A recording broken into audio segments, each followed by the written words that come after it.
Hey, what's up everyone? It is Thais here, and today I will be talking about stretching your relaxers. So I have gotten this question a few times based on giving tips on stretching your relaxers, what is stretching, and being that I am 5 months post for the first time in my life, I figured this is a perfect video to do because I actually have experience with going a long time without stretching or really past the usual time of stretching your relaxers. So stretching your relaxers is prolonging the time frame in between your relaxers. So usually in the past we have been taught that we should relax our hair every 6 weeks, and then when you go on a healthy hair journey it is advised to go past 6 weeks, preferably past 8 weeks. So with stretching, the number one thing you want to do is figure out how long your hair can be stretched. How long can your hair tolerate not going without a relaxer? And everyone's tolerance will be different, and that has to do with the hair texture, your natural hair pattern. So usually the looser hair patterns can go long amounts of time without stretching. Like I see some girls go 6 to 12 months and it doesn't affect their hair.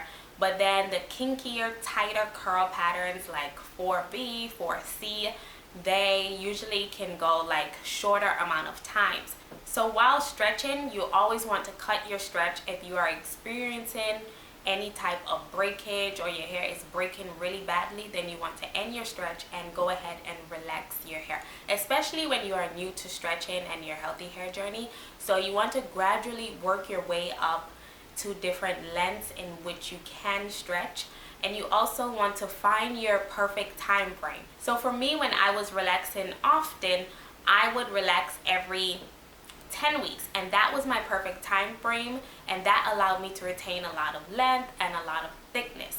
When I was going 12 to 14 weeks, my hair will always become thin after a year, but when I cut it down to that perfect time slot of 10 weeks, that's when I seen a dramatic difference in my hair journey, and my relaxed hair journey took off, and I was like, oh my goodness, because I cut it to that and I wasn't copying someone else's stretch time frame. So finding your perfect time frame is so important. So as far as maintaining your hair in between relaxers, you want to keep your new growth really moisturized, and you always want to make sure you moisturize your hair before you comb it or manipulate it in any sort of way. So my advice for keeping your new growth moisturized is to get a spray bottle, something with a very light mist, not the regular spray bottles that wet up your hair, but something that just mists it. It's not wet, but it's in between damp and dry. You'll be able to tell the difference. And I actually see they sell it now. They have the ones that look like a water bottle. They look pretty cool. I would try to insert a picture of it. So you want to get one of those spray bottles, and in your spray bottle you want to mix your favorite moisturizer.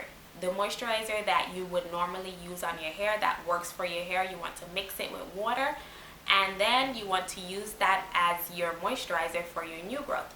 And you want to spray your new growth in sections. So part your hair off, spray, part your hair off, spray. And I usually do that once a week. I don't have to do it every single day because of my moisturizer being really effective.